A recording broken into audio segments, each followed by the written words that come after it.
નમસ્કાર મિત્રો, ગુજ્જુ હેલ્થ જર્નીમાં તમારું સ્વાગત છે। મિત્રો, આપણા રસોડામાં મસાલાના ડબ્બામાં નાની દેખાતી મેથી વાસ્તવમાં સ્વાસ્થ્યનો મોટો ખજાનો છે। આયુર્વેદમાં તેને એક શ્રેષ્ઠ ઔષધિ માનવામાં આવે છે અને આજના આધુનિક વિજ્ઞાને પણ સાબિત કર્યું છે કે મેથીના દાણા શરીરની અનેક સમસ્યાઓ દૂર કરવામાં સક્ષમ છે। નેશનલ ઇન્સ્ટિટ્યૂટ ઓફ હેલ્થના સંશોધનો જણાવે છે કે મેથીનો અર્ક શરીરની વધારાની ચરબી ઘટાડવાની સાથે સ્નાયુઓની મજબૂતી અને સ્ટેમિના વધારવામાં પણ મદદ કરે છે। જો પોષક તત્વોની વાત કરીએ તો મેથીમાં protein, fibre, iron, potassium, calcium અને મેગ્નેશિયમ જેવા તત્વો ભરપૂર માત્રામાં હોય છે, જે આપણા શરીરના આંતરિક અંગોને કાર્યરત રાખવા માટે જરૂરી છે। સ્વાસ્થ્ય માટે મેથીના વિવિધ ફાયદાઓ। મેથીનો સૌથી મોટો ફાયદો ડાયાબિટીસના દર્દીઓને થાય છે। મેથીના દાણામાં ગ્લાયસેમિક ઇન્ડેક્સ ઘણો ઓછો હોય છે, જે લોહીમાં શર્કરાનું પ્રમાણ વધવામાં અટકાવે છે। જે લોકો નિયમિત રીતે મેથીનું સેવન કરે છે તેમના બ્લડ શુગર લેવલમાં નોંધપાત્ર સુધારો જોવા મળે છે। તેવી જ રીતે વધતા વજનથી પરેશાન લોકો માટે પણ મેથી આશીર્વાદ સમાન છે।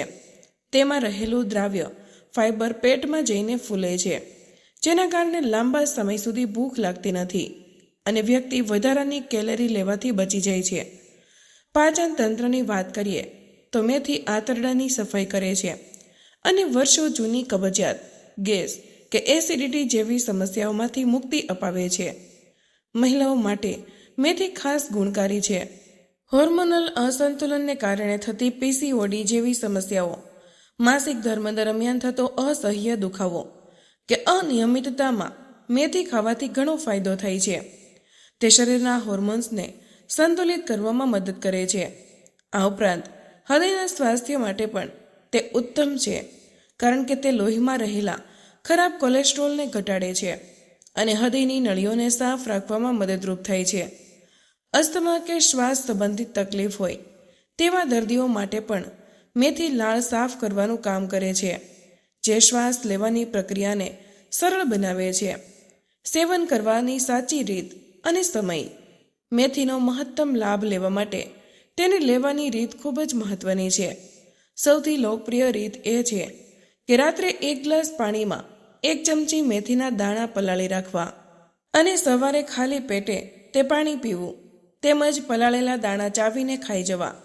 જો તમને દાણા સીધા ન ભાવતા હોય તો તમે તેને ફણગાવીને પણ ખાઈ શકો છો।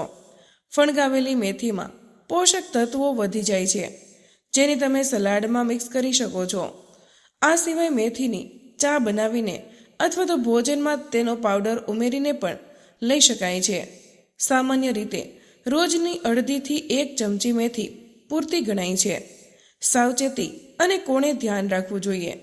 જોકે મેથી ખૂબ જ ફાયદાકારક છે, પરંતુ તેની તાસીર ગરમ હોવાથી કેટલીક સાવધાની રાખવી જરૂરી છે। વધુ પડતી મેથી ખાવાથી પેટમાં ગડબડ, ઝાડા કે ઉબકા જેવી સમસ્યા થઈ શકે છે। ખાસ કરીને ગર્ભવતી મહિલાઓએ ડૉક્ટરની સલાહ લીધા વગર મેથીનું સેવન ન કરવું જોઈએ, કારણ કે તેની અસર ગર્ભાશય પર પડી શકે છે।